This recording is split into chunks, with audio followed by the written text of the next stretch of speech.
The morning sun cast long shadows across Rimrock Junction as Mason Reid completed his daily 5-mile run.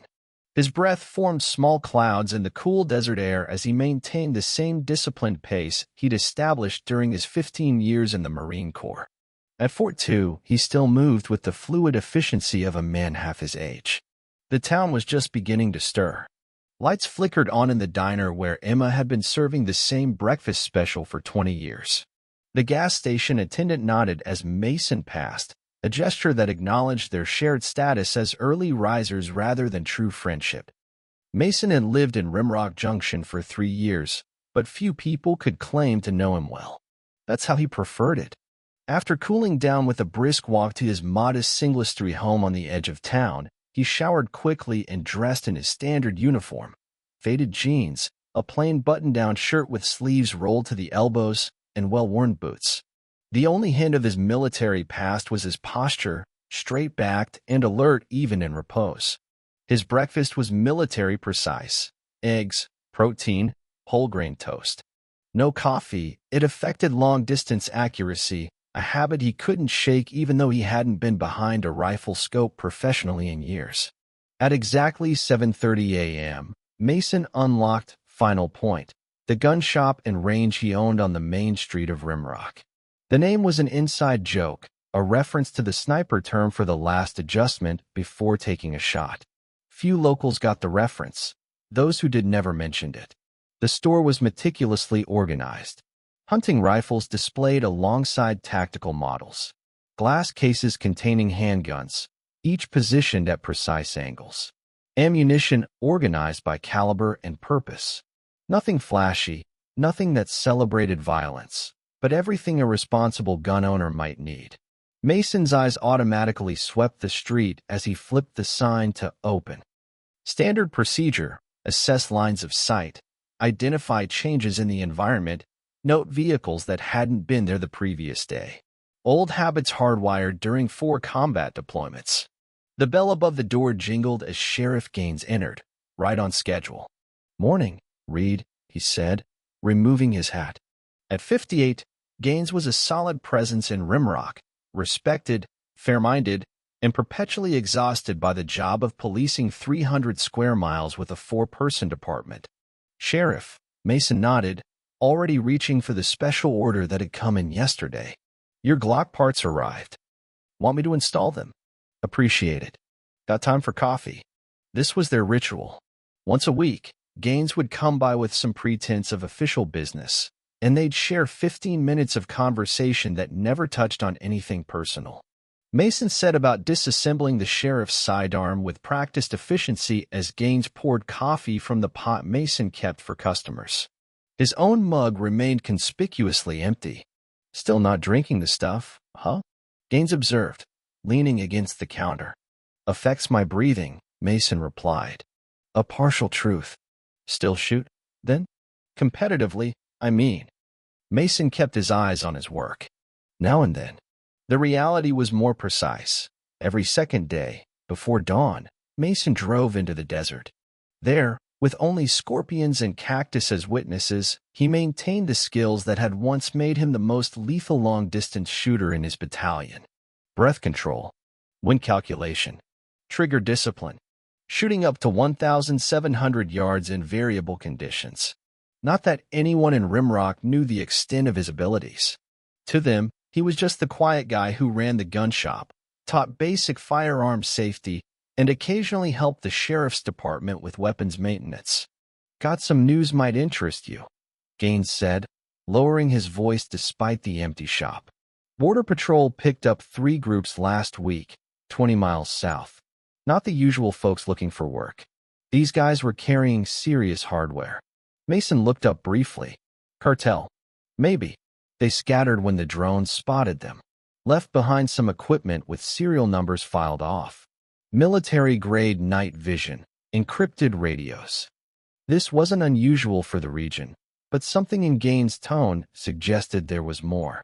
"They're pushing farther north than before," the sheriff continued. "Testing new routes since the crackdown on the eastern corridors. Route 87 makes a nice straight shot to the interstate, and we're sitting right on it. Mason reassembled the Glock with a final click that punctuated the sheriff's observation. He handed the weapon back grip first, a subtle courtesy that didn't go unnoticed. "Nice work as always," Gaines said, holstering the pistol.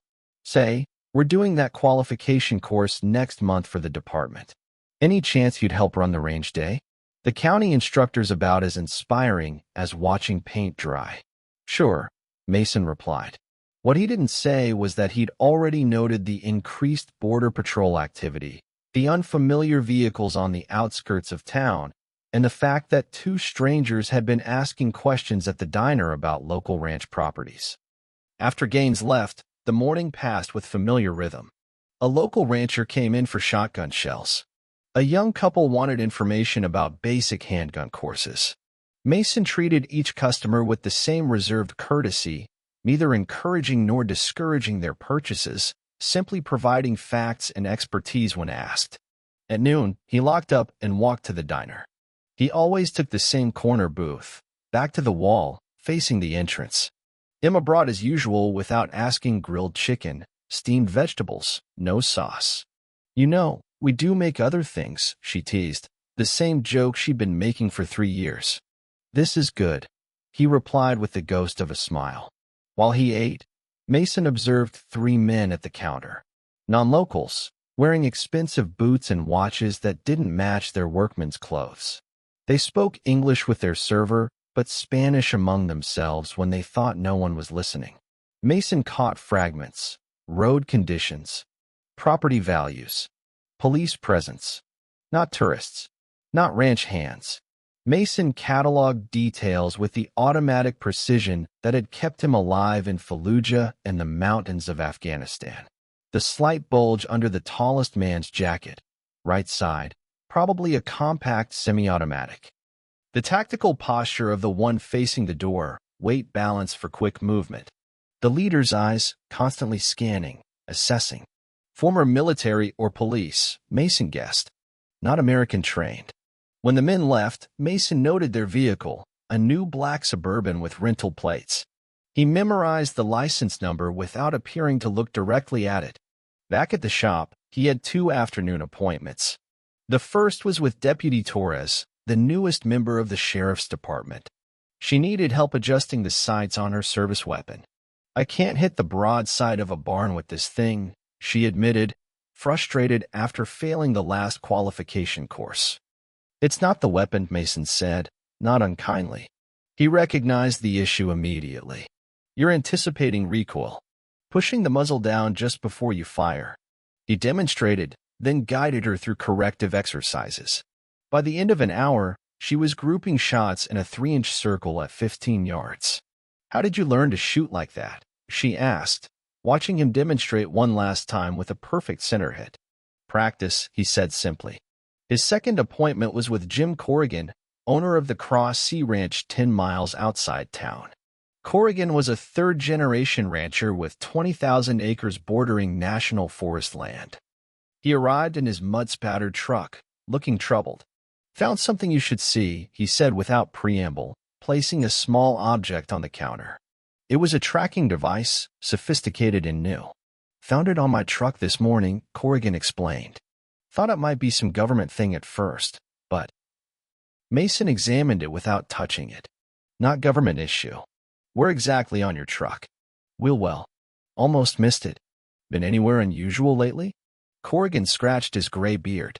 "Just the usual rounds. Checked the north fence line yesterday. It borders federal land for about 12 miles. Saw some ATV tracks where there shouldn't be any." Mason considered this. Corrigan's ranch bordered one of the most remote stretches of the Arizona-Mexico border. Precisely the kind of area a resourceful smuggling operation might exploit. "Mind if I hang on to this?" Mason asked. "Be my guest. Don't suppose I should go to the sheriff with it?" Mason chose his words carefully. "Up to you. But it might be worth checking the rest of your vehicles first. And maybe be extra observant for a while." After Corrigan left, Mason locked the tracker in his safe. He'd examine it more closely later. The rest of the afternoon brought the usual trickle of customers. Mason helped a father select his son's first hunting rifle. He sold ammunition to weekend sport shooters. He scheduled 3 safety courses for the following month. At 6 p.m., he closed shop and walked home, taking an indirect route that allowed him to observe the main street from different angles. The black Suburban was parked outside the town's only motel. At home, Mason went through his evening routine. 20 minutes of stretching to counter the effects of an old shrapnel injury in his left thigh. Protein and vegetables for dinner. An hour of reading. Tonight it was a meteorology text on wind patterns in mountainous terrain. What appeared to be a decorative wall hanging in his living room concealed a weapons safe. Inside was a custom-built Macmillan TAC 338 sniper rifle, the civilian version of what he'd carried in Afghanistan. Beside it lay a Kimber 1911 pistol, a combat knife with a 7-inch blade, and a small case containing specialized tools. Mason removed the rifle and began the meticulous process of breaking it down for cleaning. His hands moved with the fluid memory of thousands of repetitions. Each component was inspected, cleaned, and lightly oiled before being reassembled. While he worked, his mind categorized the day's observations. The men at the diner, the tracking device on Corrigan's truck, the sheriff's report of increased activity. Separately, each might mean nothing. Together, they formed a pattern familiar to anyone who had worked in contested territory. Someone was gathering intelligence on Rimrock Junction and its surroundings. After the rifle was cleaned and secured, Mason moved to the spare bedroom that had been converted into a home office. A high-end computer system occupied one desk. Another held topographical maps of the region. He input the license plate number from the Suburban into a specialized search program. One remnant of his former life was access to databases not available to civilians. The vehicle had been rented 3 days ago in Phoenix by a man using the name Miguel Santos. The ID was almost certainly fake. Mason then examined satellite imagery of the Cross Sea Ranch, focusing on the northern boundary. The terrain was challenging, steep arroyos, dense brush, few access roads. Not ideal for vehicle transport, but workable for people on foot or ATVs carrying high-value, low-volume cargo. Drugs, most likely, or weapons, or both. By midnight, Mason had compiled a mental surveillance plan covering the approaches to town. He would need to verify his suspicions before taking any action. False patterns could be as dangerous as missed ones. His phone chimed with a message from an unlisted number. Package delivered to usual location. Regarding your inquiry about regional activities. This was from Cal Jernigan, a former Marine who now worked Border Patrol. They had served together in Fallujah, one of the few connections Mason maintained from his previous life. The usual location was a dead drop in an abandoned mining shed 5 miles outside town.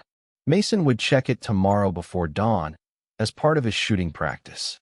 Before sleeping, Mason stood at his bedroom window, looking out at the desert night. The town lights were mostly dark now.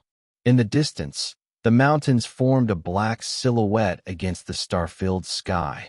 Mason Reid had come to Rimrock Junction seeking quiet after the chaos of war. He had chosen it specifically for its remoteness, its unimportance in the larger scheme of things. A place where the skills that defined his military career would gradually atrophy from disuse. But those skills were like muscle memory. They didn't forget. And something in him responded to the familiar patterns emerging around him. A tension in his shoulders, a sharpening of his senses. Mason didn't want trouble. He had seen enough violence for several lifetimes. But he recognized the approaching storm. And despite everything, a part of him, the part shaped by war and honed to lethal precision, stirred in response. Sleep came easily, as it always did. 5 hours, exactly. Another military habit. At 5:30 a.m., his eyes opened in the darkness. Time to check the dead drop, then practice shots from 1,200 yards in the desert dawn. Just another day maintaining skills he hoped never to use again. But deep down, Mason Reid knew better. The patterns were aligning. The quiet life he had built in Rimrock Junction was about to be tested. And if necessary, the former Marine Scout sniper would do what he had been trained to do.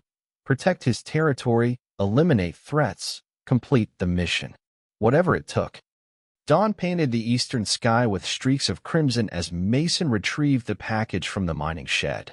The small waterproof container held a USB drive and a handwritten note from Cal, intelligence packet on Los Hierros Cartel. Recent territorial expansion. 3 federals killed last month across the border. Watch yourself. Mason pocketed the drive and continued to his shooting position, a natural depression overlooking a dry wash. From here, he could engage targets placed at precisely measured distances from 400 to 1,700 yards. As the sun crested the horizon, he settled behind his rifle. His breathing slowed automatically. For heartbeats. Inhale.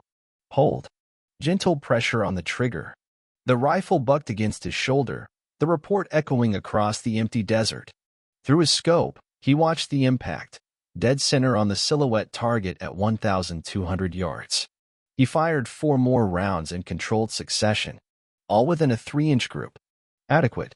Not his best, but adequate. By the time Mason returned to town, Rimrock was awakening. He noticed the black Suburban still parked at the motel. A second vehicle had joined it, a silver Tahoe with tinted windows. At a shop, Mason transferred the USB contents to his secure laptop. The intelligence briefing was comprehensive. Los Hierros, the Irons, were one of the newer cartels, distinguished by their military discipline and strategic focus. Their leadership included former members of Mexican Special Forces. They specialized in high-value trafficking, designer drugs, weapons, occasional human cargo. Most concerning was their expansion method.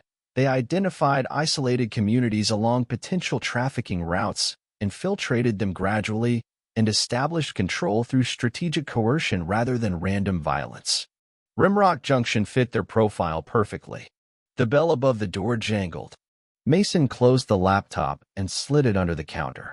"Good morning," said a man with a slight accent. "I am looking for hunting supplies." Mason recognized him immediately, the leader from the diner. Up close, he noted additional details. The man's hands were calloused but manicured, his casual clothes expertly tailored to conceal his athletic build, his smile practiced and empty. "What are you hunting?" Mason asked, keeping his hands visible on the counter. "Deer, perhaps. I hear there is good hunting in these mountains." "Season doesn't start for 4 months." The man's smile remained fixed. "Of course. Just planning ahead. I am considering property in the area. A hunting lodge, perhaps." 2 more men entered, the others from the diner. They spread out casually, examining merchandise. The tactical positioning wasn't lost on Mason. One near the door, one with sight lines to the back room, the leader directly engaged. "I am Miguel Santos," the man said, extending his hand. Mason shook it briefly. "Mason Reid. Your shop is impressive, Mr. Reid. Very professional." Santos picked up a box of match-grade ammunition. "You know quality. Most of my customers are serious about accuracy." Santos nodded appreciatively. "A former military man like yourself would insist on nothing less." The statement hung between them, an acknowledgement that Santos had done his research. "What makes you think I was military?" Mason asked mildly. Santos gestured vaguely. "The precision of your shop. The way you stand. Small details." He smiled again. "I too served. Different country, similar experiences perhaps." One of Santos' men called him over to look at a tactical shotgun. As they spoke rapidly in Spanish, Mason caught fragments: former Marine, sniper qualification, no local family. They knew exactly who he was. Santos returned with the shotgun. "This is excellent. I'll take it," and 2 boxes of shells.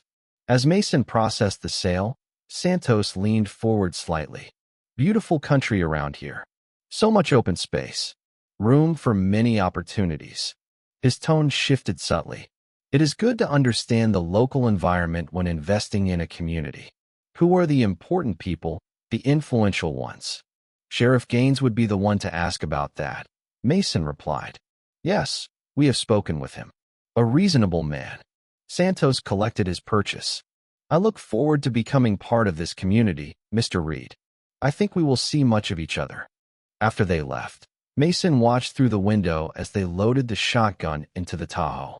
Santos paused, looked directly back at the shop, and nodded slightly before getting into the vehicle. "Message delivered. We know who you are. We're establishing ourselves here. Don't interfere." Message received. By noon, Main Street buzzed with rumors about the strangers. Emma stopped by the shop with an excuse about a hunting rifle for her nephew. "Those Mexican businessmen bought the old Wilson property," she said, referencing an abandoned ranch south of town. "Paid cash, according to Judy at the real estate office.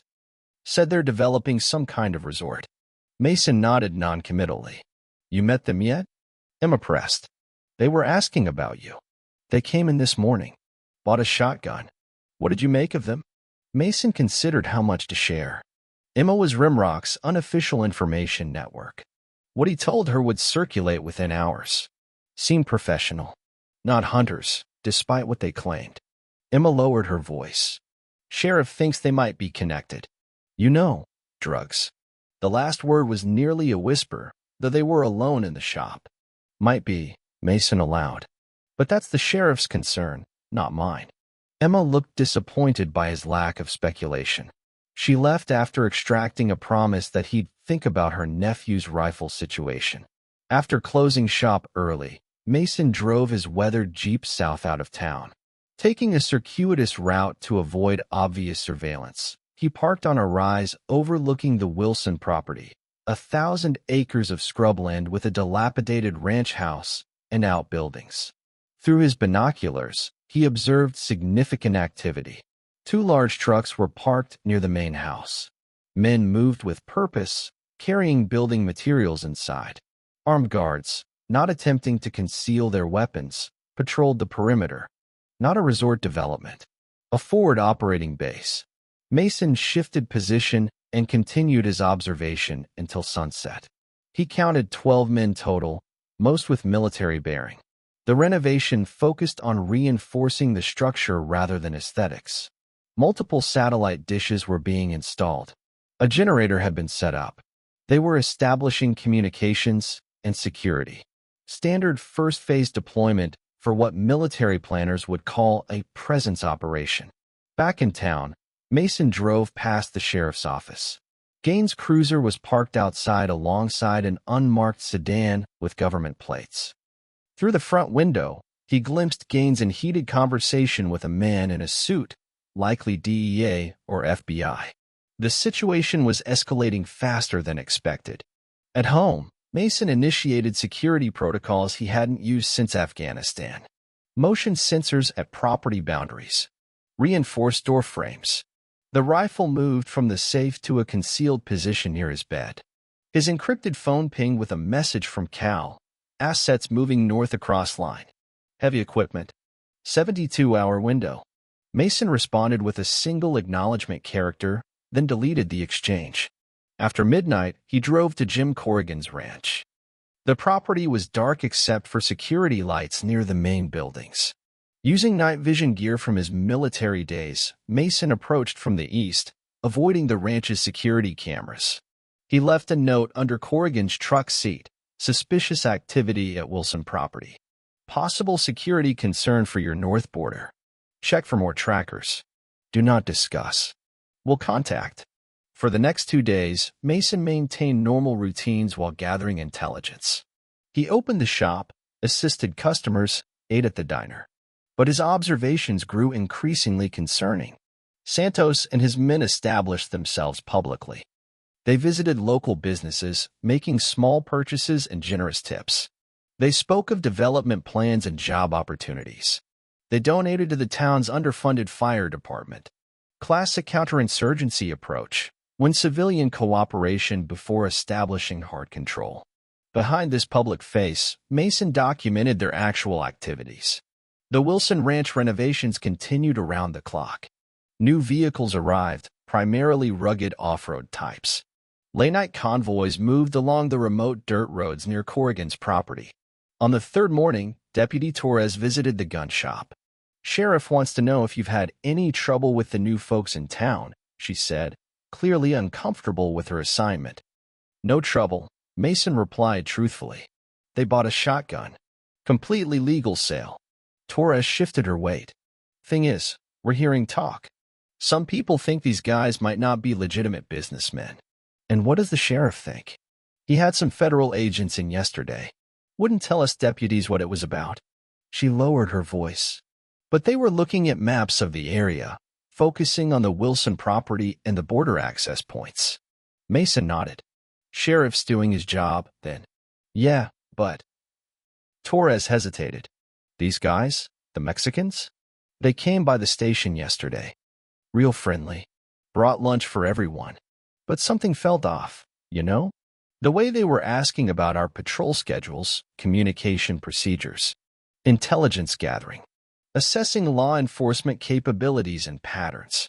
Sheriff thinks I'm paranoid, Torres continued. Says we should focus on community relations. The sheriff has to consider multiple perspectives, Mason said diplomatically. Torres looked frustrated. You were military, right? Special operations or something? Marines, Mason confirmed, offering nothing more. So you know what I'm talking about. These guys move like soldiers, not businessmen. Have you documented your observations? Yeah, for all the good it'll do. Sheriff says without evidence of actual criminal activity, we can't do anything but watch. The sheriff's right, Mason said. Documentation is important. Evidence matters. After Torres left, Mason closed early again and drove to the edge of town. Using topographical maps and his knowledge of the area, he plotted potential surveillance positions that would provide visibility of routes between the Wilson property and the border. By sunset, he had established an observation post in the foothills above a rarely used fire road. From here, with his specialized equipment, he could monitor vehicle movement from nearly 2 miles away. The wait was brief. Shortly after midnight, headlights appeared on the dirt track. 2 vehicles moving without running lights, visible only through night vision. Mason photographed them with a long-range camera equipped with infrared capabilities. The vehicle stopped at a predetermined point. Figures emerged, unloaded large crates, then departed. 30 minutes later, different vehicles approached from the south, from the direction of the border. The exchange was efficient and practiced. Mason documented everything. Vehicles, crates, personnel. He couldn't identify specific contraband, but the pattern was unmistakable. The operation had begun. For 3 consecutive nights, Mason observed similar exchanges. The volume increased each night. The routes varied slightly, but followed the same general corridor, through remote terrain directly connecting the Wilson property to Corrigan's northern border. On the 4th morning, he found Santos waiting outside his shop. Mr. Reid, Santos greeted him pleasantly. I hope business is good. Can't complain, Mason replied, unlocking the door. Santos followed him inside without invitation. I wanted to speak with you privately. Professional to professional. Mason remained silent, waiting. Our organization is expanding operations in this region, Santos continued, abandoning pretense. We have invested significantly. We will bring prosperity to this struggling town. Through a resort development, Mason said flatly. Santos smiled. Among other ventures. The important thing is that we intend no disruption to the existing community. We simply establish our transport infrastructure and business operations. And if the community doesn't want these operations, every community has needs. Jobs, municipal improvements, protection. Santos waved dismissively. Already the sheriff understands the benefits of cooperation. Many others will follow. Sounds like you have everything figured out. Almost everything. Santos' expression hardened slightly. But there are always variables. People with special skills who might misunderstand our intentions. People whose military background might lead them to unnecessarily complicate matters. The threat was clear but carefully constructed to maintain plausible deniability. I'm just a shopkeeper, Mason said. Of course. And we respect local businesses. Santos placed a thick envelope on the counter. This is a community development grant. $20,000. For improvements to your excellent shop. Mason didn't touch the envelope. I don't need improvements. Everyone needs something, Mr. Reid. If not improvements, perhaps insurance. Life in remote areas can be unpredictable. Accidents happen. The moment stretched between them. Two predators recognizing each other. I appreciate your visit, Mason said finally. But I have customers waiting. Santos retrieved the envelope. Consider my offer. We will speak again. At the door, he paused. One question, if I may. In your professional opinion, your previous profession, what is the effective range of a skilled marksman in terrain like this? Depends on the marksman, Mason replied evenly. Santos nodded thoughtfully. Indeed it does. Good day, Mr. Reid. That evening, Mason drove to Sheriff Gaines' home on the outskirts of town. The sheriff was watering his modest garden in the fading light. Figured you'd show up eventually, Gaines said, turning off the hose. Beer. They sat on the porch, Mason declining the offered bottle. You know what's happening, Mason said without preamble. Gaines sighed heavily. I know Santos and his people aren't resort developers. I know federal agencies are monitoring them but won't move without evidence of major trafficking. And I know my department has 4 officers total to cover 300 square miles. Santos approached me today. Offered money for cooperation. Gaines nodded grimly. Me too. Called it a donation to the department. $50,000. You take it. The sheriff looked offended. Hell no. But I didn't antagonize him either. He took a long pull from his beer. This is how it starts. I've seen it in other border towns. They establish themselves, by influence, eliminate resistance. Before long, they own the place. And you're just going to let it happen? What would you have me do, Reid? Start a war?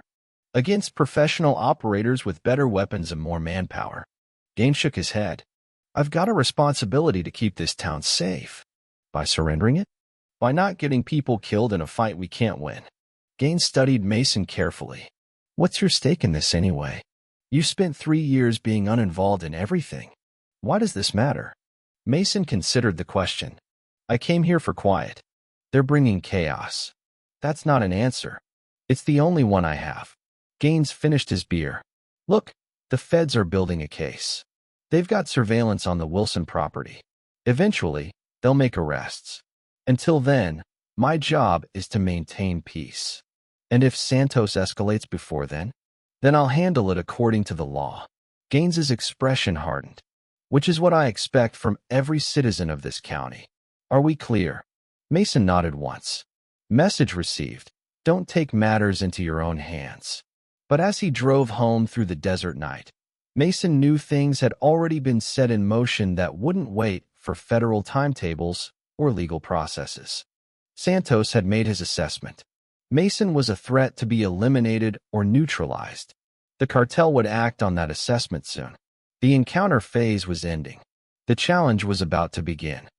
Mason was awakened at 3:17 a.m. by his perimeter alert, a silent vibration from the device beside his bed. Someone was on his property. He rolled soundlessly to the floor, keeping below window level. In the darkness, he retrieved his Kimber 1911 from beneath his pillow and moved to the reinforced closet where a small monitor displayed feeds from hidden cameras. 3 men approached from different angles. Tactical formation, night vision equipment. Each carried what appeared to be a suppressed weapon. This wasn't a warning. This was an elimination attempt.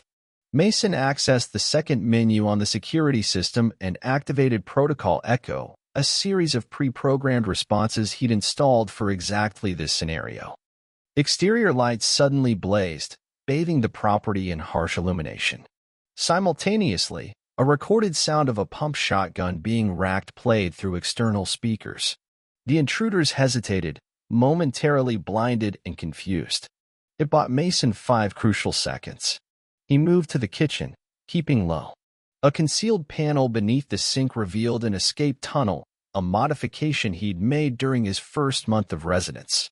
The 3-foot diameter concrete pipe led 20 yards to a drainage culvert that ran beneath the access road. Mason slid into the tunnel, sealing the entrance behind him. As he crawled through the tight space, he heard muffled explosions from the house. Flash bangs, followed by the sound of breaking glass. They were coming in hard and fast. Professional. At the culvert exit, Mason paused, listening. No signs of perimeter coverage. An amateur mistake. He emerged silently into the desert night, now armed with his go bag, the Kimber, extra magazines, a combat knife, night vision monocular, and basic survival supplies. Moving away from the property, Mason took cover behind a large boulder and observed. The assault team had entered his home efficiently, clearing rooms with practiced coordination. Their communications were muted, but visible, subvocal throat mics with encrypted transmission. These weren't local muscle. These were trained operators. Military or ex-military. After confirming the house was empty, their body language changed. Confusion. Anger from one, presumably the team leader. They spread out, searching the property, but their movements became increasingly hurried and less disciplined. They had failed. Now they feared their employer's response. Mason could have engaged. At this range, less than 100 yards, with the skills and the element of surprise, he could have eliminated all three. But that would escalate the situation beyond recovery. There would be questions, investigations. His quiet life would be over, regardless of the justification. Instead, he documented. Using his phone's specialized camera, he captured images of the men, their equipment, their vehicles parked discreetly down the road. Evidence. When the team finally departed, Mason didn't return home. They would have left surveillance, possibly booby traps. Instead, he moved through the desert to a predetermined fallback position, a cave in the foothills he had stocked with emergency supplies. By dawn, he had transmitted the evidence to 3 separate secure locations: Calais Border Patrol, a former Marine Corps contact at the FBI, and an encrypted cloud server only he could access. Insurance. Then he waited, using the cave's natural elevation to observe his house through binoculars. Mid-morning, a cleanup team arrived in an unmarked van. They repaired the broken windows and doors, removed all traces of the intrusion, and departed. Professionals covering their tracks, maintaining plausible deniability. By noon, Mason had formulated his response plan. The cartel had escalated to direct action. They wouldn't stop. His choices were simple: flee, surrender, or fight. Fleeing meant starting over somewhere else, always looking over his shoulder. Surrendering meant becoming complicit in their operation. Neither was acceptable. That left fighting, not with bullets, at least not yet, but with strategy. Mason's first move was to retrieve his cached equipment from 3 separate locations around Rimrock. At each site, an abandoned mine shaft, a hollow tree, a buried waterproof container. He collected elements of his contingency gear, communication equipment, specialized surveillance tools, weapons components. By mid-afternoon, he had established a new base of operations in the cave. Solar-powered equipment charging. Secure communications active. Surveillance drones prepared for deployment. His second move was information gathering. Using techniques honed during 4 combat deployments, Mason activated his observation network, motion-triggered cameras placed at strategic locations throughout the area over the past 3 years. The data confirmed his suspicions. The cartel operation was expanding rapidly. Their vehicles moved frequently between the Wilson property and the border. Local law enforcement patrols had been quietly rerouted away from key transit corridors, suggesting official complicity beyond sheriff gains. But it was the third piece of intelligence that changed everything. At sunset, Mason secured phone received an urgent message from Cal, Cross Sea Ranch, emergency. Multiple hostiles. Corrigan family under siege. Mason moved immediately, taking only essential equipment, the Kimber, an AR-15 with suppressor, night vision, and basic medical supplies. He traveled cross-country, avoiding roads and potential observation. As he crested the ridge overlooking the Corrigan Ranch, the situation became clear. 3 vehicles surrounded the main house. Muzzle flashes punctuated the growing darkness. The attackers were methodically eliminating resistance from the ranch house. Mason assessed rapidly. Standard cartel intimidation tactic: overwhelm with superior firepower, eliminate resistance, establish dominance. He'd seen it in villages across Afghanistan when Taliban forces moved in. The tactical approach was straightforward but effective. Two teams providing suppressing fire from opposite sides, while a third maneuvered to breach the house. Approximately 8 hostiles total. Against them, from the sporadic return fire, Mason identified only 2 defenders, likely Corrigan and his son. They were fighting defensively, trying to protect the house rather than engage the attackers directly. They wouldn't last much longer. Mason had a choice. He could observe and report, maintaining his cover and non-interference. Or he could act. The memory surfaced unbidden. Korangal Valley, 2009. His spotter identifying a Taliban force approaching an isolated village. The decision to engage rather than merely observe. The 27 confirmed kills that day that earned him both a commendation and the nightmares that still occasionally woke him. Observe and report. His commanding officer had ordered. Do not engage unless directly threatened. Mason had disobeyed. They were threatening civilians, sir. I made a judgment call. Your job isn't to save everyone, Reid. You're a scout sniper, not God. But he had saved that village. And he could save this ranch. Mason moved to a position with clear firing lines on the attackers. 500 yards, a moderate range for his skills. He configured the AR-15 for precision fire, attached the suppressor, and settled into a shooter's position. Breathe. Focus. Identify targets by priority. The tactical team leader first, then the breach team. The first shot caught the leader moving between vehicles. Mason's round struck center mass, dropping him instantly.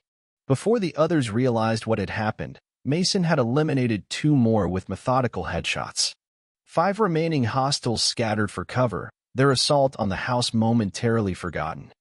They fired wildly toward the hillside, but Mason had already changed position, another lesson from Afghanistan. Never fire more than 3 shots from the same location against an organized enemy. From his new firing position, Mason eliminated 2 more attackers as they attempted to flank the house from the east. The final 3 retreated to their vehicles, laid down covering fire, and executed a hasty withdrawal. The entire engagement had lasted less than 4 minutes. Mason waited 15 minutes before approaching the ranch house, using indirect routes and maintaining cover. When he was within 100 yards, he used a recognition signal he knew Corrigan would understand. 3 short, 2 long flashes with his tactical light. Corrigan, he called. It's Mason Reid. Coming in. Reid. Corrigan's voice was strained. Jesus Christ, we need help. My boy's been hit. Inside the ranch house, Mason found Corrigan applying pressure to his son's shoulder wound. The 20-year-old was conscious but pale from blood loss. Mason quickly assessed the injury. Through and through, no major arteries hit. Survivable with proper treatment. He applied a combat dressing from his kit and administered emergency first aid while Corrigan called for an ambulance. What the hell happened? Mason asked, working efficiently on the wound. They showed up about an hour ago. Said they wanted to discuss access rights across our north property line.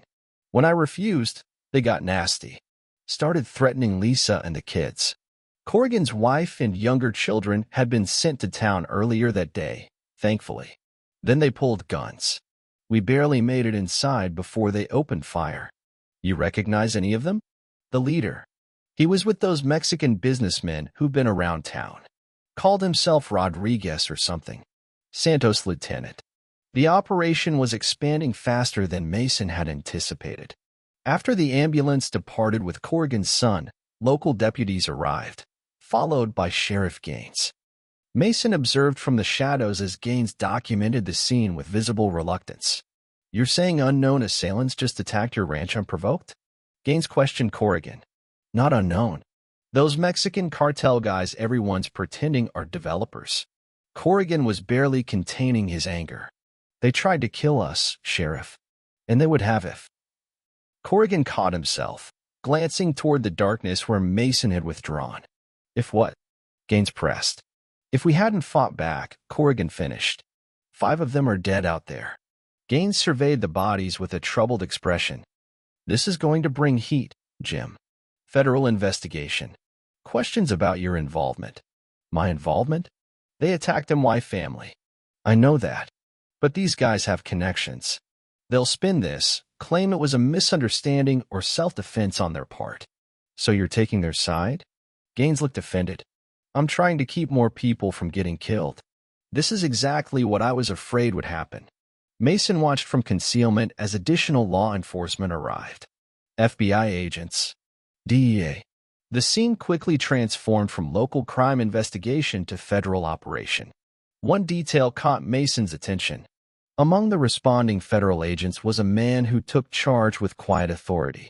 He directed evidence collection with precise knowledge of what to document. He separated Corrigan from the others for a private conversation. The man was familiar. Mason had seen him before, not in Rimrock, but years ago, in another life. Christopher Vega, CIA Special Activities Division. They had worked parallel operations in Afghanistan. If Vega was here, the situation was far more complex than a simple cartel expansion. Mason withdrew before he could be discovered, making his way back to his cave headquarters. There, he compiled everything he knew about the situation into a comprehensive threat assessment. Los Hierros cartel establishing forward operating base. Infiltrating local infrastructure. Eliminating resistance. Standard expansion procedure. But the presence of someone like Vega suggested additional factors. Intelligence interest. Possible national security implications. Mason needed more information. At dawn, he made his way to the diner, cleaned up and dressed in fresh clothes from his emergency cache. He needed to appear normal, unaffected by the night's events. The diner was buzzing with rumors about the shooting at Corrigan's ranch. Emma circulated between tables, spreading the latest updates. They're saying it was a drug deal gone bad, she told Mason as she poured his coffee. But everyone knows Jim Corrigan isn't involved in that business. Mason sipped his coffee, non-committal. And now those Mexican businessmen are saying their security people were attacked while making a routine property visit, Emma continued. Can you believe that? After what they did to poor Tyler Corrigan. How is he? Mason asked. Still in surgery in Flagstaff. Lisa says he'll recover, but he might lose some function in that arm. Emma leaned closer. The feds are all over town this morning. FBI, DEA, even some people who won't say who they're with. Mason ate quietly, observing. Through the window, he could see increased law enforcement presence. Vehicles with government plates. Agents interviewing locals. He was finishing his meal when Deputy Torres slid into the booth across from him. Sheriff wants to see you, she said without preamble. What about? Didn't say. But he's with the federal task force at the station. Torres studied him with concern. Someone firebombed your house last night. Did you know that? Mason controlled his reaction. No, I was staying with a friend. Torres looked skeptical but didn't press. Well, it's pretty much destroyed. Sheriff figured you should know. Escalation. Retaliation for the ranch defense. At the sheriff's office, Mason found Gaines with 3 federal agents, including Vega. The CIA operative showed no sign of recognition. Mr. Reid, Gaines began formally. These gentlemen have some questions about your whereabouts last night. Mason met Vega's gaze briefly. A tiny nod passed between them, an almost imperceptible acknowledgement of their shared past. I was camping, Mason said. I do that sometimes. Clear my head. Convenient timing, one of the FBI agents commented. Your house gets burned down, and you just happen to be away. Lucky, I guess. Mr. Reid, Vega interjected, we understand you've had interactions with Miguel Santos and his associates. Can you tell us about those? Mason provided a carefully edited account of his encounters with Santos, including the thinly veiled threats and the attempted bribe. He omitted his surveillance activities and any mention of the attack on his home before the fire. And you didn't think these threats warranted reporting to local authorities? The FBI agent asked. They were implied, not explicit, Mason replied. Nothing actionable. We find it interesting, Vega continued, that you, a former Marine scout sniper with extensive combat experience, have settled in a remote town that's now experiencing cartel expansion. The accusation was clear. Was Mason himself involved with the cartel? I came here for the quiet, Mason said simply. And now that the quiet is gone? Gaines asked. I adapt. The questioning continued for another hour. Mason revealed nothing about his activities or his role in defending the Corrigan ranch. Eventually, Vega called a halt. Mr. Reid, we'll need you to remain available for further questions, he said. In the meantime, given the destruction of your home, where will you be staying? I have options, Mason replied vaguely. Outside the sheriff's office, Vega followed Mason to the street. Walk with me, he said quietly. They moved down the sidewalk, maintaining a professional distance. Cartel Valley, Vega said once they were out of earshot. 2009. 27 confirmed kills from positions that officially didn't exist. Ancient history, Mason replied. Not to me. That operation saved one of my assets. Vega glanced at him. We need to talk privately. Not here, not now. The situation is more complicated than it appears. I'm listening. Santos isn't just expanding cartel territory. He's establishing infrastructure for something bigger. We've been tracking unusual cargo movements, specialized equipment, personnel with backgrounds in chemical weapons development. Mason processed this. WMDs?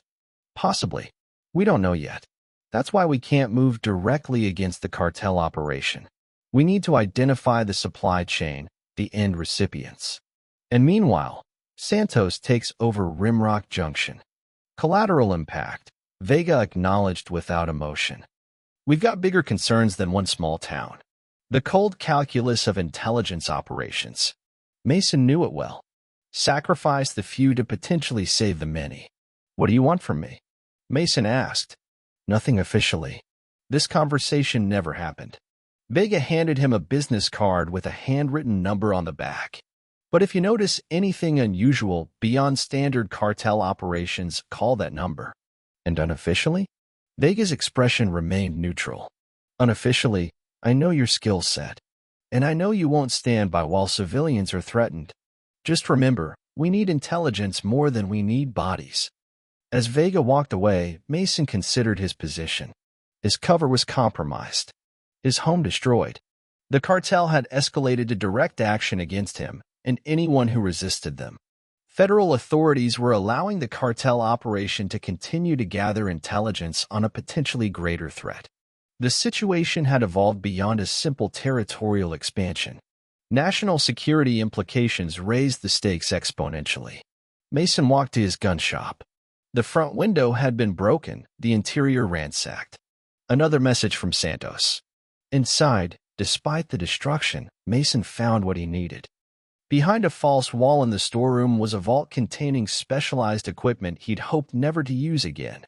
A Barrett M82A 1.50 caliber sniper rifle.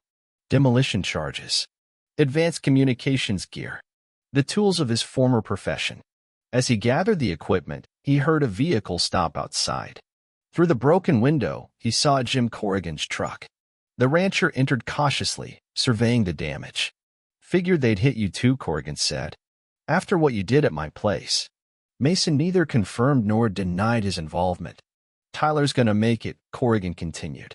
Doctor says he'll have about 80% function in that arm eventually. Good news. I didn't tell the feds it was you out there. Figured you had your reasons for staying anonymous. Mason nodded his thanks. But we need to talk about what happens next, Corrigan said. These people, they're not just going away. And the sheriff, the feds, they're playing some kind of waiting game. They have their reasons. Maybe. But meanwhile, my family's not safe. None of us are. Corrigan's expression hardened. The ranchers are meeting tonight. Secret location. Deciding how to respond. We could use someone with your expertise. Mason considered his options. Getting involved with local resistance would complicate his ability to gather intelligence for Vega. It would escalate the conflict, potentially compromising the federal investigation. But civilians were already in danger. The cartel had demonstrated their willingness to attack homes, to burn buildings, to shoot the innocent. Mason thought again of that village in the Cartel Valley, of the choice he'd made then. Text me the location, he said finally. I'll be there. After Corrigan left, Mason completed gathering his equipment and secured it in a concealed compartment of his Jeep. Then he drove to the hospital in Flagstaff, where Tyler Corrigan was recovering. Security was minimal, a single deputy outside the room. Mason nodded to him and entered. Tyler lay pale against the white sheets, his shoulder heavily bandaged and four in his arm. His mother dozed in a chair beside the bed. "Mr. Reid," Tyler said, his voice weak but steady. "Dad said you might stop by." Lisa Corrigan startled awake. "Mason, thank you for coming." She embraced him briefly. "And thank you for being there last night," the doctor said without that combat dressing. She didn't finish the thought. Mason spent 20 minutes with them, getting details of Tyler's prognosis and assessing the security situation. As he was leaving, Lisa caught his arm. "They won't stop, will they?" she asked quietly. "No," Mason answered honestly. "They won't. What are we going to do?" Mason looked at Tyler, so young, already marked by violence that had come to their peaceful town. "Whatever is necessary," he answered. On the drive back to Rimrock, Mason's mind shifted fully into the operational mode that had defined his military career. Threat assessment, asset inventory, strategic planning, tactical options. The challenge ahead was clear: protect the community while allowing federal authorities to gather critical intelligence. Degrade cartel operations without eliminating them entirely. Survive. By sunset, Mason had established 3 new safe houses, redistributed his equipment, and conducted reconnaissance of cartel positions.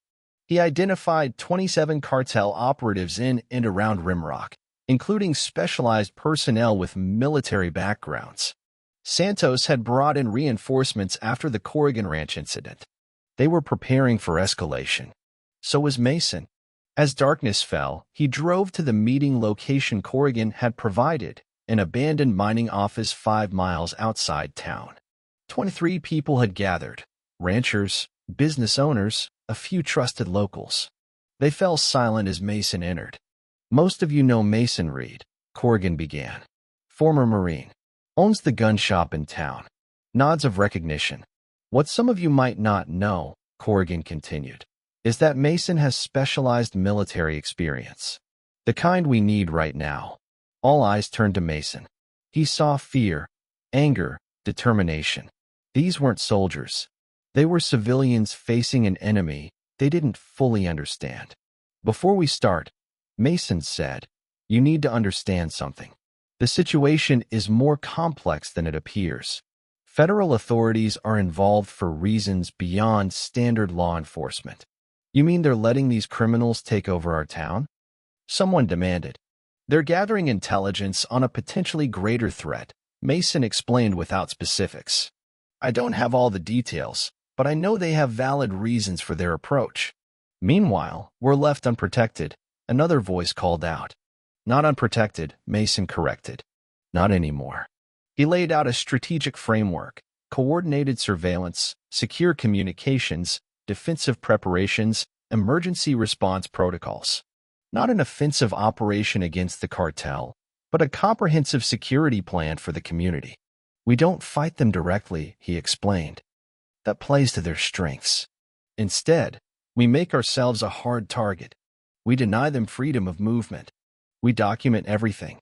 And we protect each other." The meeting continued for hours as Mason helped them organize into functional teams based on skills and resources. By midnight, they had established the foundation of a community defense network. As the meeting broke up, Corrigan approached Mason. "This is a good start," he said. "But you and I both know defensive measures won't be enough." Mason nodded slightly. "One step at a time. These people trust you," Corrigan continued. "They see you as their protector now." "I'm just one man." "No," Corrigan disagreed. "You're what stands between them and people who would destroy everything they've built." The weight of that responsibility settled on Mason's shoulders, a familiar burden from his days leading Marines in combat. He had come to Rimrock seeking escape from such burdens, such decisions. But as he drove back toward his hidden camp in the desert night, Mason acknowledged the truth. He had never truly escaped his past. He had merely been waiting, perhaps unconsciously, for the moment when his skills would again be needed. That moment had arrived. The challenge had been issued. And Mason Reid, former Marine scout sniper, veteran of America's longest war, would meet it as he had met every challenge in his military career, with precision, with discipline, with lethal efficiency if necessary. The cartel had chosen this battlefield, never suspecting that in this quiet town, they had awakened a dormant warrior whose skills would transform their simple territorial expansion into something far more costly. The first phase of Mason's response was already in motion. For 3 days, Mason orchestrated the community defense network without direct confrontation with the cartel. Surveillance teams documented cartel movements. Communication networks provided early warnings. Families implemented security protocols. The goal was deterrence through vigilance. But Santos wasn't deterred. On the 4th day, everything changed. A convoy of 6 vehicles entered Rimrock shortly after noon, black SUVs with tinted windows and reinforced frames. They parked in formation around the town square. 20 men deployed in tactical positions, openly carrying military-grade weapons. From the lead vehicle, Santos emerged wearing a tailored suit that did nothing to conceal his predatory nature. Behind him, 2 bodyguards escorted an older man toward the sheriff's office. Mason observed from the roof of the hardware store through high-powered binoculars. He recognized the older man immediately from intelligence briefings during his military service. Alejandro Vargas, Los Hierros cartel's founder and supreme leader. Previously believed to never leave Mexico due to a $10 million bounty on his head from 3 governments. His presence in Rimrock changed the entire assessment. Mason activated the secure communication network. Primary target identified. Maximum alert. All units maintain observation only. Do not engage. Through earpieces, the community defense teams acknowledged. Using a long-range directional microphone, Mason monitored the meeting inside the sheriff's office. Santos, Vargas, Sheriff Gaines, and 2 unidentified men speaking rapidly in Spanish and English. Final phase begins tomorrow, Santos was saying. Your cooperation has been noted and will be rewarded. I didn't agree to military occupation of my town, Gaines protested.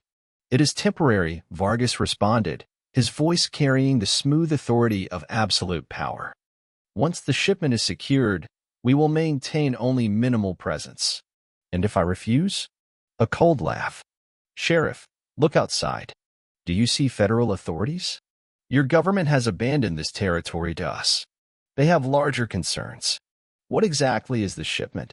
Gaines asked. Better you don't know, one of the unidentified men replied with a Russian accent. Simply ensure your deputies avoid Road 87 tomorrow night. Mason's combat instincts surged. Russian involvement with Los Hierros suggested the WMD connection Vega had hinted at. The final phase was imminent. He needed to contact Vega immediately. But before he could withdraw from his observation post, movement below caught his attention. A team of cartel gunmen was systematically entering businesses around the square. Not searching, positioning. Establishing control points. At the diner, Emma refused to allow armed men inside. Words were exchanged. A gunman raised his weapon.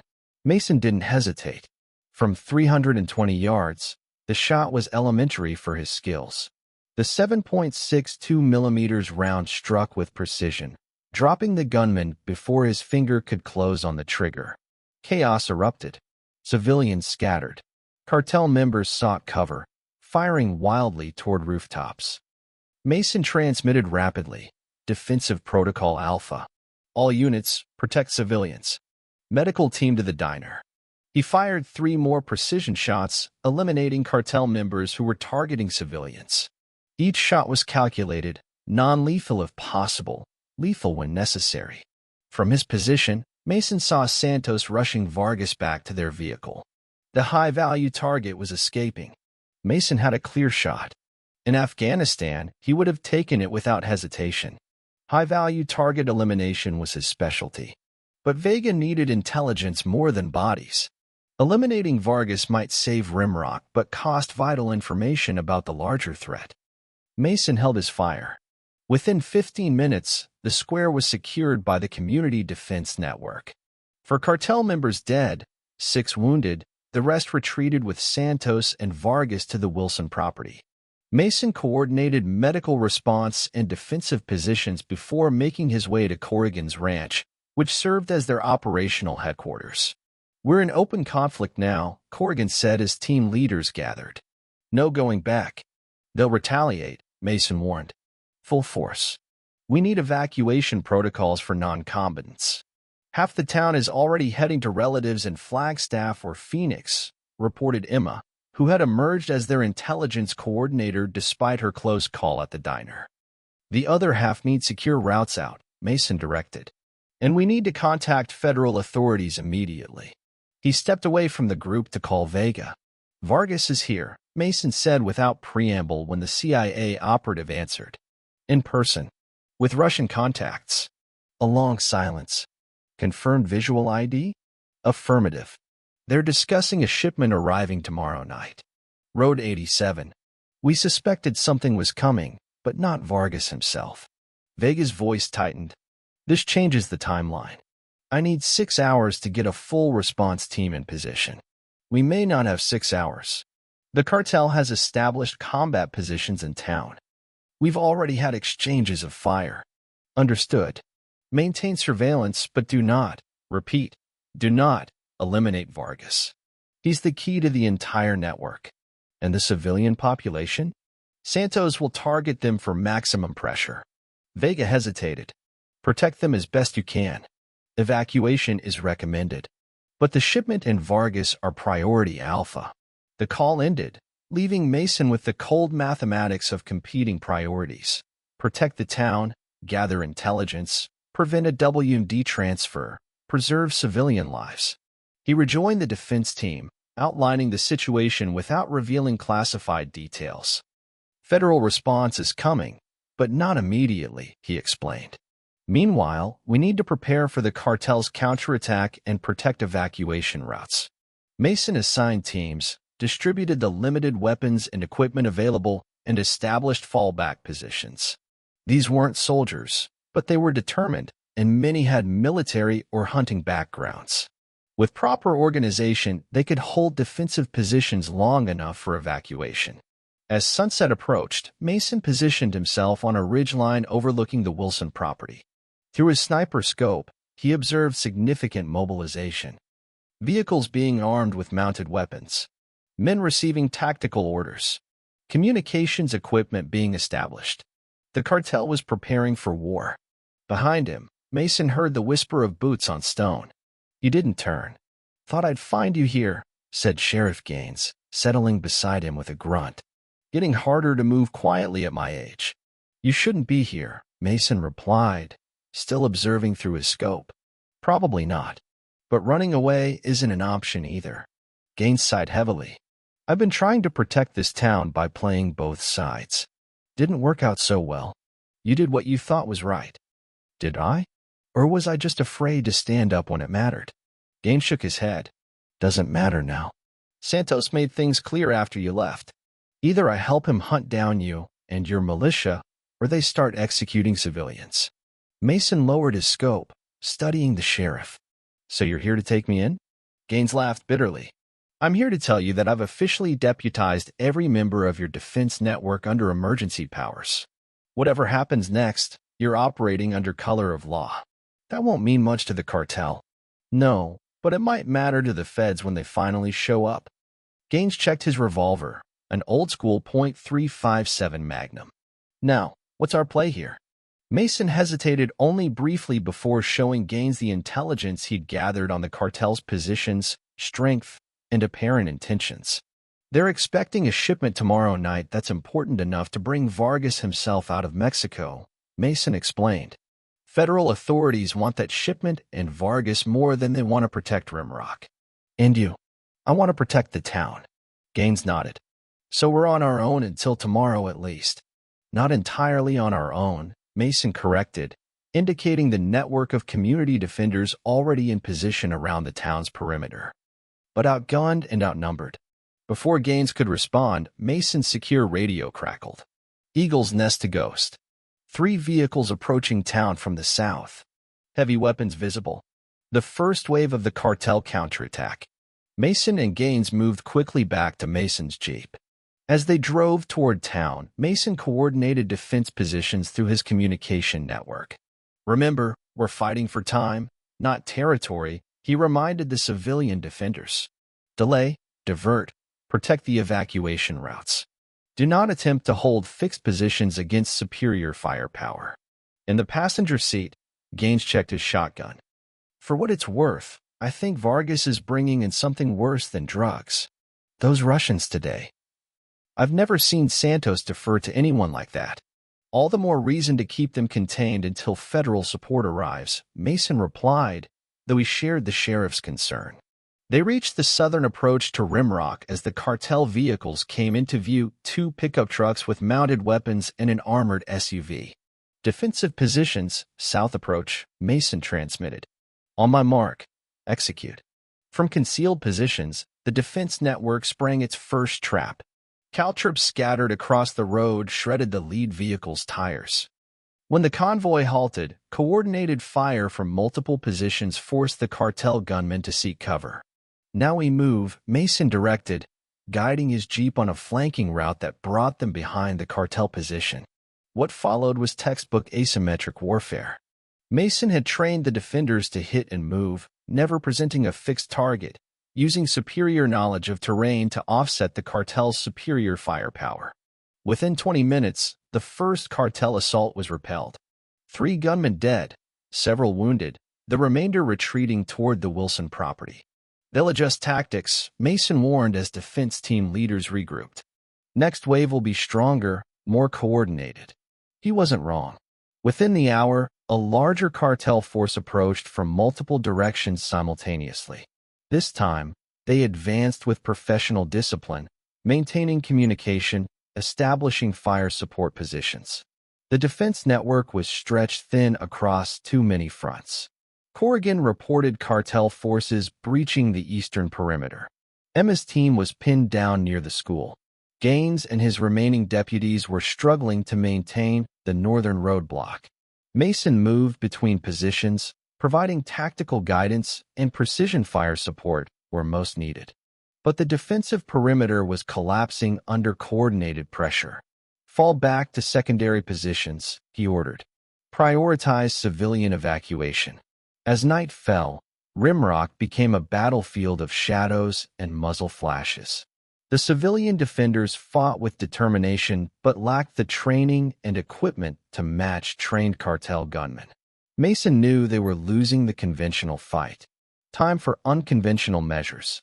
He retrieved his Barrett .50 caliber rifle from its hiding place and made his way to the church steeple, the highest point in town with sight lines to all approaches. From this position, he became death incarnate. The heavy rifle's report echoed across the town as Mason systematically eliminated cartel fire support positions, vehicle operators, and communications equipment. Each shot was calculated for maximum psychological as well as tactical impact. The heavy .50 caliber rounds didn't just kill, they devastated, turning vehicles into fireballs, transforming cover into death traps. The cartel advance slowed, then stalled as their tactical cohesion disintegrated under the invisible sniper's assault. Mason transmitted to all defense units, "Maintain pressure." They're faltering. But victory was fleeting. A new threat appeared, a helicopter approaching from the south, running without lights. Mason swung the Barrett toward the aircraft, tracking its approach. Through his night vision scope, he identified door gunners with heavy weapons.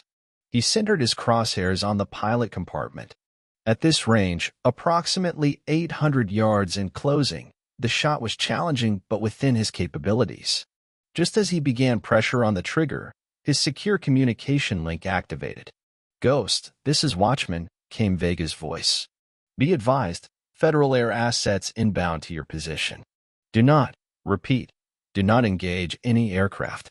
Mason held his fire as the helicopter closed distance. But instead of supporting the cartel forces, it bypassed the town entirely, heading directly for the Wilson property. "Status report," Vega demanded. "Town under heavy assault." Mason replied. Civilian casualties confirmed. Defense perimeter compromised. We need immediate support. Negative on support at this time. All assets are monitoring the Wilson property. Satellite confirmation of high-value package arrival. Repeat, priority is package, not town defense. The cold calculation of intelligence priorities was clear. Whatever was arriving at the Wilson property represented a greater threat than the lives in Rimrock. Mason made his decision. Understood. We'll redirect defensive operations. He wasn't abandoning the town, but he needed to end this fight at its source. Mason coordinated with team leaders to consolidate their remaining forces around critical evacuation routes.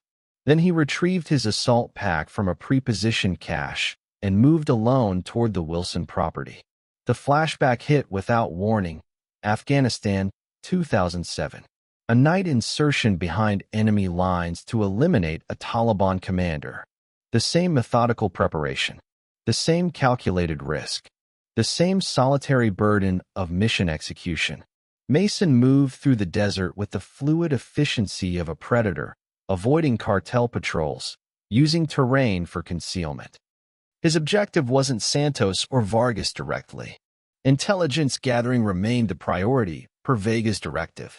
The Wilson property had been transformed into a fortified compound. Sentries patrolled the perimeter.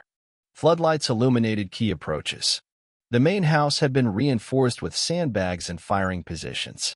Mason identified 3 critical elements: the communication center in what had been the ranch office, the command post in the main house, and a newly constructed helipad where the helicopter had landed. Using his ghost-like approach methodology, a technique he perfected in special operations, Mason penetrated the outer security cordon. Each movement was precisely calculated to exploit blind spots in the sentry coverage.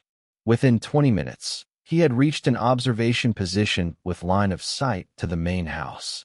Through his sound-amplifying equipment, he could monitor conversations on the porch where Santos and Vargas were engaged in heated discussion with the Russian contacts.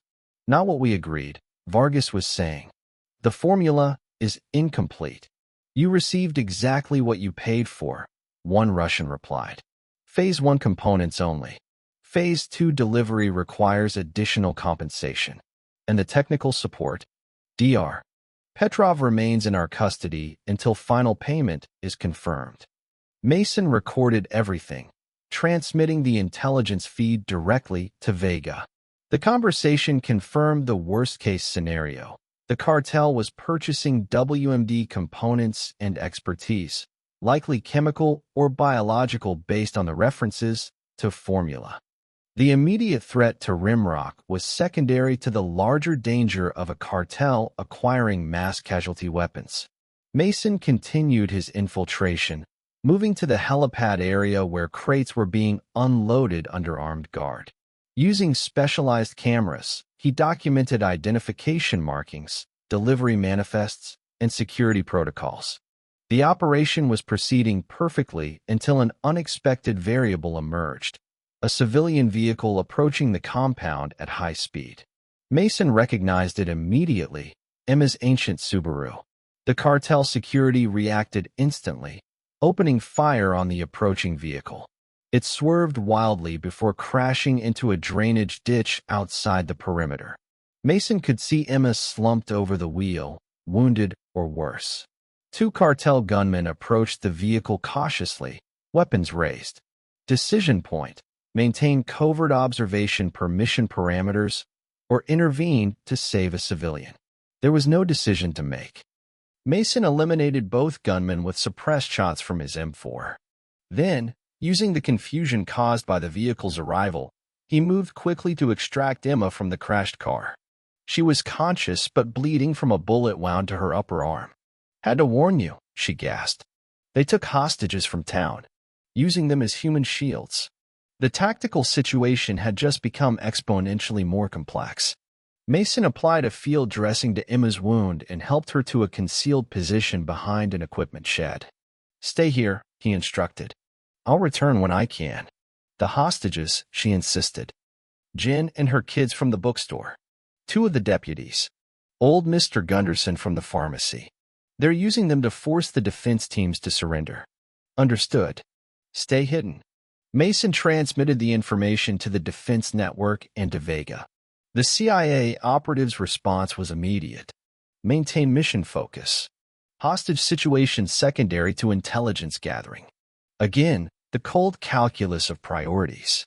But Mason had made his decision in Afghanistan years ago, and he made the same one now. Civilian lives would not be sacrificed, regardless of the larger picture. He modified his approach, using his sniper scope to locate the hostages. They were being held in what had once been a stable, now converted to a storage facility. 2 guards outside, unknown number inside. Mason infiltrated with methodical precision, neutralizing the exterior guards with silent efficiency. At the rear of the building, a small window provided visual access to the interior. 6 hostages, including children. 3 armed guards. One of the Russians supervising. This would require perfect execution. Mason prepared flashbang grenades and plotted his entry route. The primary challenge would be eliminating all threats before the hostages could be harmed. With children present, the margin for error was 0. The memory surfaced again. Helmand Province, a Taliban commander using civilian shields. The impossible shot Mason had made that day, threading a 7.62 mm round between 2 hostages to eliminate the threat. He would need that same precision now. Mason breached the building through a rear entrance, deployed flashbangs to disorient the guards, and executed a perfect entry. His M4 barked 3 times. 3 guards eliminated with headshots before they could harm the hostages. The Russian supervisor reached for a concealed weapon. Mason's 4th shot took him in the shoulder, deliberately non-lethal. Intelligence asset. U.S. military, Mason informed the terrified hostages, though he wore no uniform. I'm getting you out. He bound the wounded Russian and secured the hostages in the stable while he coordinated extraction. Using his communication network, he directed Corrigan to bring a vehicle to a designated extraction point half a mile from the compound. But before the evacuation could proceed, the tactical situation deteriorated rapidly. Santos had discovered the neutralized perimeter guards. The compound erupted with activity as search teams deployed. Mason needed a diversion. The helicopter still sat on the helipad, its pilot nearby smoking a cigarette. Mason eliminated the pilot with a suppressed shot, then used remote detonation charges to turn the helicopter into a spectacular fireball. As the compound's attention focused on the burning aircraft, Mason led the hostages through a blind spot in the perimeter security. The wounded Russian came as well, an intelligence prize Vega would value highly. They reached the extraction point just as Corrigan arrived in a ranch truck. Mason loaded the hostages and the prisoner, but didn't join them. Get them to the rally point, he instructed Corrigan. I'm not finished here. What are you planning? Corrigan asked, concern evident. Finishing the mission, Mason replied. After the truck departed, Mason returned to the compound, which was now in disarray. The helicopter destruction had triggered confusion and panic. Security protocols had collapsed as personnel responded to the immediate crisis. It created the perfect conditions for Mason's final objective, direct confirmation of the WMD components. Using the chaos as cover, he infiltrated the main storage facility where the helicopter's cargo had been secured. The crates were marked with Cyrillic lettering and biohazard symbols. Mason documented everything, collecting sample identification numbers, shipping manifests, and technical specifications. He was photographing the final crate when the facility lights suddenly activated. At the main entrance stood Santos, flanked by 4 gunmen. Behind them was Vargas, his expression one of cold fury. I suspected someone with training was coordinating the town's resistance, Santos said. But I did not expect a ghost from Afghanistan. Mason went still. Few people knew his operational history. Oh yes, Santos continued. I know exactly who you are, Master Sergeant Reid. Your reputation in Helmand Province was quite legendary.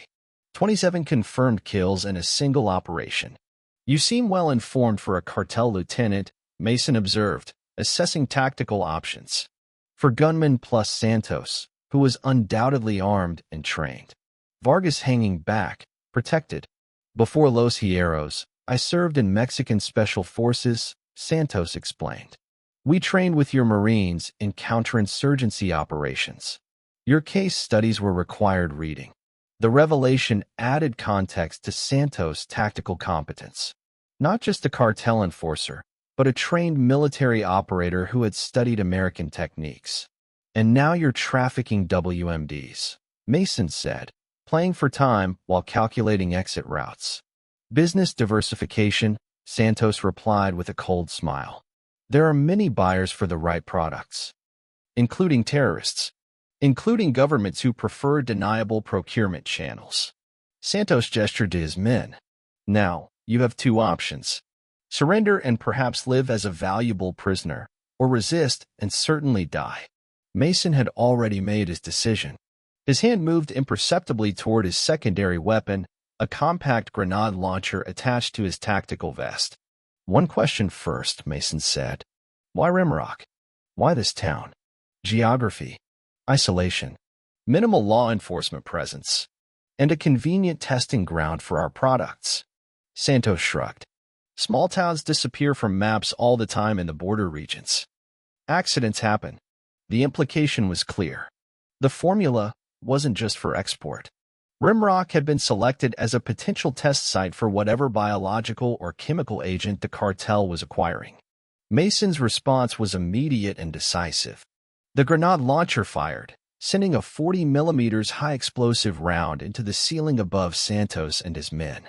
The controlled detonation collapsed the structure, burying them under debris and creating the distraction Mason needed. In the chaos, he activated his final contingency, remote charges placed during his infiltration at key points around the compound. Not enough to destroy the evidence Vega needed, but sufficient to create multiple diversions. Sequential explosions tore through the night, destroying vehicles, communication equipment, and perimeter security positions. The compound dissolved into chaos as Mason executed his extraction, moving through smoke and confusion with the ghost-like efficiency that had made him legendary in Afghanistan. Behind him, he heard Santos shouting orders, trying to reorganize his scattered forces. Vargas was being evacuated to his secondary vehicle. The operation was disintegrating. Mason made it to his predetermined extraction point just as federal helicopters appeared on the horizon, Vega's assets finally deploying. Their spotlight beams cut through the darkness, focusing on the Wilson property where fires now illuminated the night. Mason's radio crackled. Ghost, this is Watchman. Sitrep, over. Mission accomplished, Mason replied. WMD components confirmed. Key personnel identified. One Russian asset secured for interrogation. Hostages recovered. Casualties. Numerous cartel personnel. 0 civilians since intervention. Vargas is alive and attempting evacuation southbound in a black Escalade. A pause. Well done, Ghost. Stand down. We'll take it from here. Mason watched as military helicopters descended on the compound, disgorging special operations teams in full tactical gear. The federal response had finally arrived in force. He should have felt satisfaction. The mission was complete. Intelligence gathered. Hostages saved. The larger threat contained. But Mason felt only cold determination. Santos was still alive. The threat to Rimrock hadn't ended.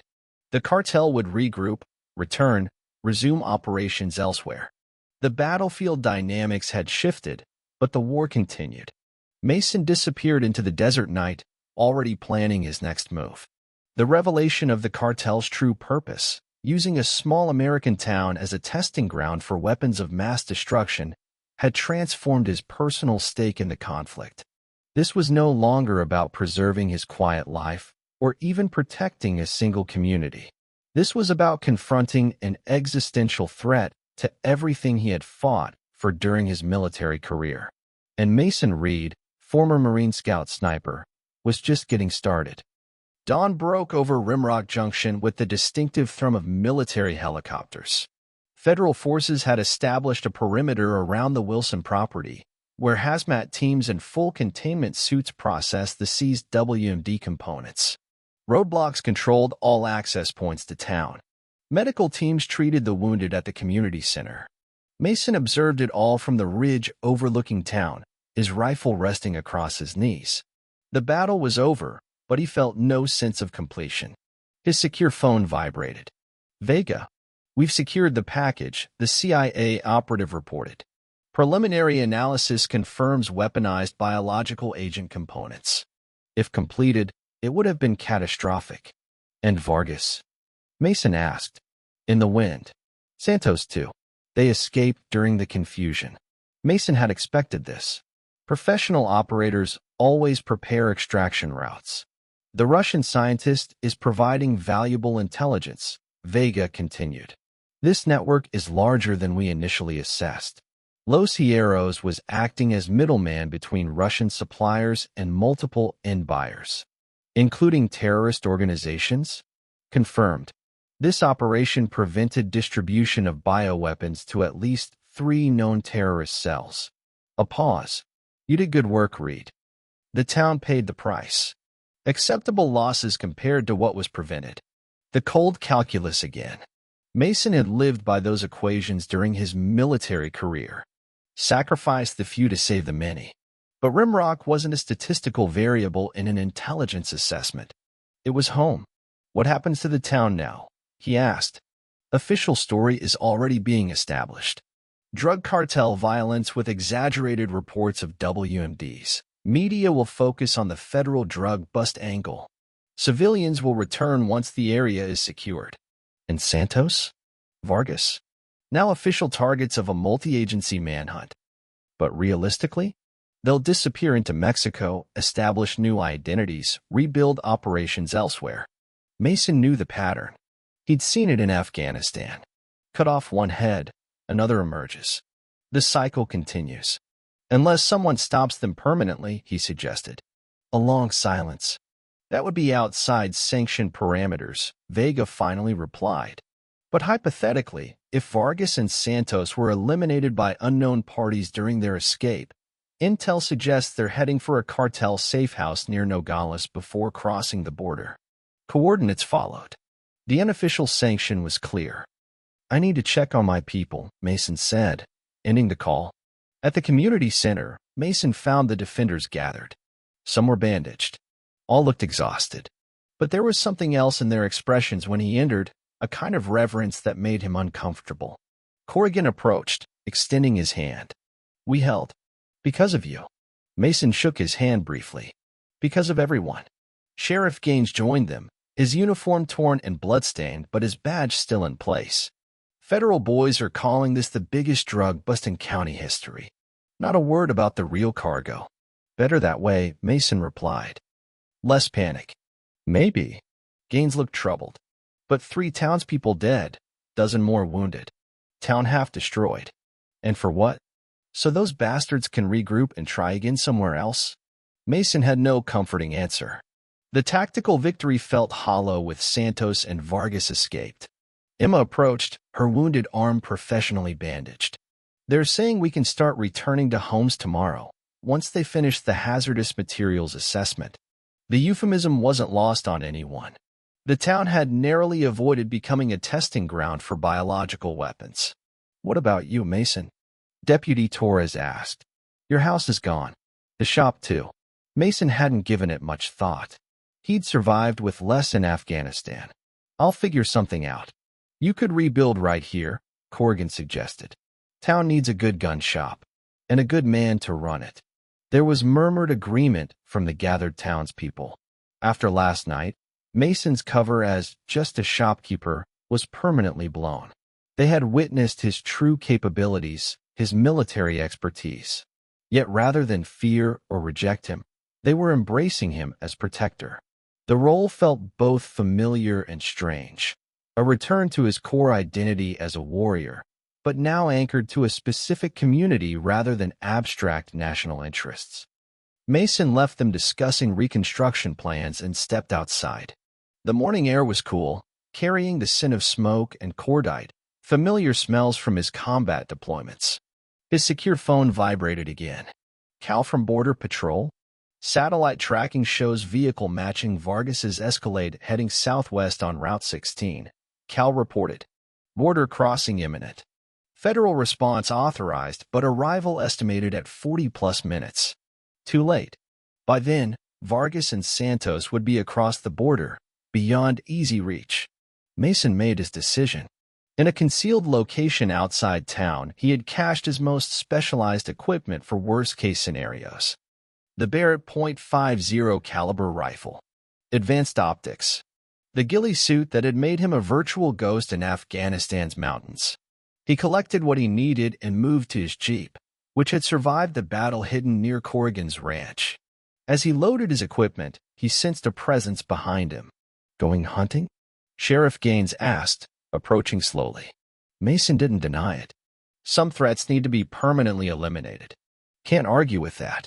Gaines studied him thoughtfully. You know, when you first came to Rimrock, I ran your background. Military service checked out, but there were gaps. Classified operations, I figured. That was a different life. Was it? Or was it just on pause? Gaines gestured toward the equipment. This looks a lot like resuming, not escaping. Mason couldn't disagree.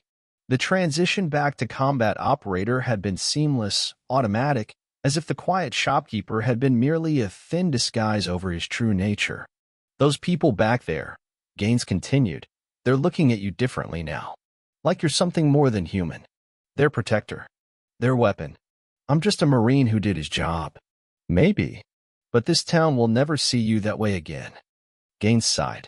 Look, I'm not trying to stop you. Those cartel bastards deserve whatever's coming. I'm just saying, after it's done, you'll have to decide who you really are. Mason considered this as he finished his preparations. The sheriff wasn't wrong. The events of the past week had stripped away his carefully constructed civilian identity, revealing the warrior beneath. But maybe that was necessary. Maybe he had been hiding from his true purpose. I'll be back, he told Gaines. One more mission to complete. The sheriff nodded. We'll be here.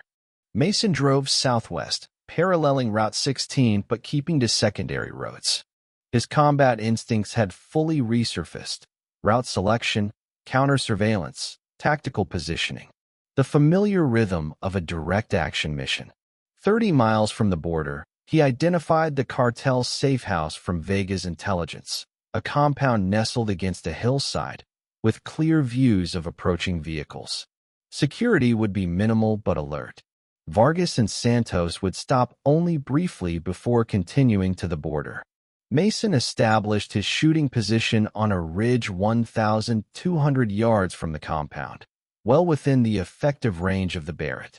He deployed with the methodical precision that had made him legendary among Marine snipers, arranging his equipment, calculating wind and elevation adjustments, establishing his firing solution. Through his scope, he watched as the black Escalade arrived at the compound. Santos emerged first, scanning the surroundings with professional caution. Vargas followed, flanked by bodyguards. Mason controlled his breathing. For heartbeats. Inhale. Hold. The Barrett bucked against his shoulder as the first shot found its target. Vargas collapsed instantly. Before the cartel members could react, Mason's second shot eliminated Santos. The remaining bodyguards scattered in panic, firing blindly toward the hills. Mason was already moving, executing his pre-planned extraction. Within minutes, he was driving north, mission accomplished. 2 high-value targets eliminated. The Los Hierros leadership decapitated. The weapons program disrupted. As he drove back toward Rimrock, Mason felt the familiar post-mission emotional state. Not elation or regret, but a calm certainty that necessary action had been taken. His phone vibrated. Vega again. Just received confirmation. Vargas and Santos eliminated by unknown shooter near Nogales. Unfortunate, Mason replied neutrally. Indeed, their operations will be severely disrupted. Vega paused. My team is withdrawing from Rimrock tomorrow. Cleanup and documentation complete. And the town? Restoration funds already approved. Official story established. No lasting attention expected. The call ended. Another mission complete, another page turned. But as Mason approached Rimrock, he realized this mission had been fundamentally different from his military operations. This hadn't been about abstract national security objectives or following command directives. This had been personal, protecting a community he had chosen, people he had come to value. In that transformation lay his answer to Gaines' question about who he really was. Not just a Marine, not just a civilian shopkeeper, but something that integrated both identities, the warrior's skills and discipline directed toward protecting a specific community rather than abstract national interests. Mason arrived back in Rimrock as sunset painted the sky crimson. The military presence was already reducing, with several vehicles departing in convoy. Townspeople had begun returning, assessing damage, planning repairs. At the community center, he found Corrigan, Emma, and several other key members of the defense network gathered around a table covered with plans and lists. "Mason," Emma called, spotting him first. "We were just discussing security protocols going forward. In case anything like this ever happens again." "It won't," Mason said with quiet certainty. "Not here." They seemed to understand the unspoken message. No one asked where he had been or what he had done. "We're establishing a formal community defense committee," Corrigan explained, indicating the plans. "Training, equipment, communication protocols. If you'd be willing to advise." "More than advise," Mason corrected. "I'll lead it." The declaration settled in the room. Mason could see relief in their expressions. The protector wasn't leaving. Later, as Mason walked through the damaged town, Sheriff Gaines fell into step beside him. "Mission accomplished?" the sheriff asked quietly. "Yes." Gaines nodded. "Thought so. There's a look men get when they've settled accounts." He glanced sideways at Mason. "So what now?" "Back to being the quiet shopkeeper." Mason considered the question as they passed the remains of his gun shop. The building was partially collapsed, inventory destroyed. "No," he replied. "That cover's blown.